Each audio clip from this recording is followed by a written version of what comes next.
we're going to compare the effort based on your levels of adoption of data governance.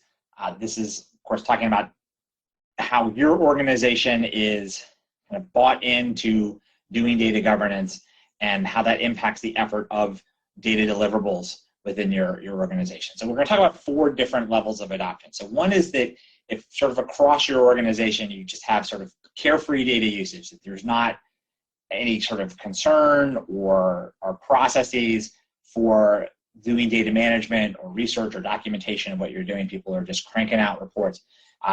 And that can be very efficient and fast way to get information out, right, where you're focusing on productivity. And there are times where that becomes very important to do, but you will often get some unanticipated consequences from that. Now, the other thing is that you might have people within your organization or a majority of people in your organization who have sort of bought into the need for diligence and documentation and research and management over the data deliverables that they're working on or requesting. So they might be applying a lot of these best practices of getting good requirements and getting, talking to the experts and getting sign off and making sure that what they're doing hasn't been done before, documenting what they're doing, communicating things out. But they don't have any sort of formal practices with which to do that or standard knowledge bases. So a lot of what they're doing may be, in little silos of information with, and a lot of, hunting and searching for answers to questions. The third approach is that maybe you as an organization have started to or have adopted some of these best practices where you've got defined steward roles or defined processes for requirements development and stewardship and approval and discovery and expertise, and but you don't have sort of any unified data intelligence tools for this. So anything that you're doing in terms of governance workflows or metadata discovery or general documentation, it's going to either be some homegrown tools, maybe you're looking at spreadsheets and Word docs or website things, but there's not a lot of efficient workflows. Now you can actually get pretty far with homegrown tools if you're doing it correctly. It becomes a lot of effort to manage that on your own, but if you're using your ticketing systems for workflows and approvals and you're using some fairly robust documentation management systems, you can do that.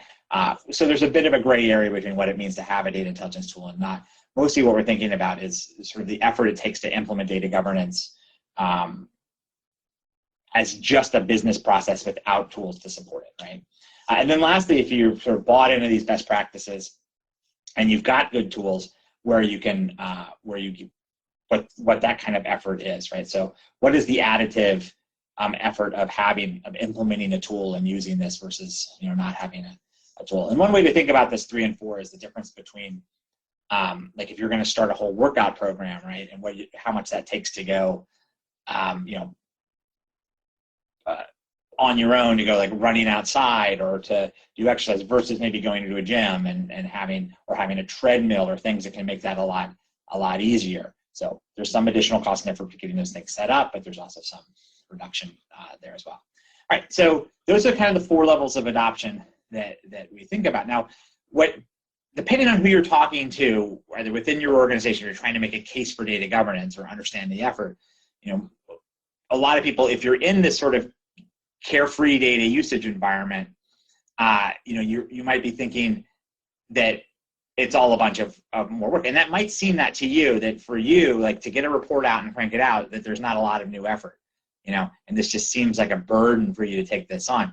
Now, a lot of times that sort of reflects in some ways a little bit of lack of empathy for the rest of the world, right? Because if you're doing that kind of data rollout and you're not thinking about who's going to have to engage with this data and have a question or follow on from you to do maintenance or to understand what you've done, or maybe a bit of a lack of concern of the accuracy or usefulness of what you've done.